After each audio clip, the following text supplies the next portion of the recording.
After kong mag-graduate sa UP Diliman, naging manager ako sa McDonald's. And after that, lumipat naman ako sa Chili's Grill and Bar as a restaurant manager din. Pagkatapos no, napunta na ako sa San Miguel and minanage ko yung kanilang showcase restaurant doon. Pero majority of the 17 years na stay ko sa San Miguel, nandoon sa retailing business, sa franchising business. Doon, marami akong nakilalang mga operators, mga franchisees, no?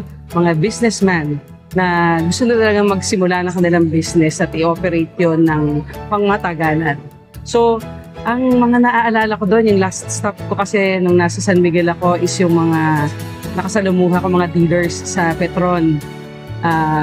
Marami kaming napag-share, no, ng mga practices, di ba, para mas ma-improve yung business nila sa convenience store. And of course, syempre, naka-tie up yan kasi sa mga fuel business nila. Masaya at very meaningful yung aking experience, no, sa industry. 26 years, continuously nag-grow tayo. And sinishare natin, no, yung ating mga natutunan na experiences. So, kaya tuloy-tuloy lang, no, yung sa mga consultancy, natutuwa ako. At I'm very happy to help yung mga nag-start up ng mga business nila, yung mga nangangailangan na i-improve pa yung mga sistema sa kanilang business. So I'm looking forward to share my experiences with you. See you soon.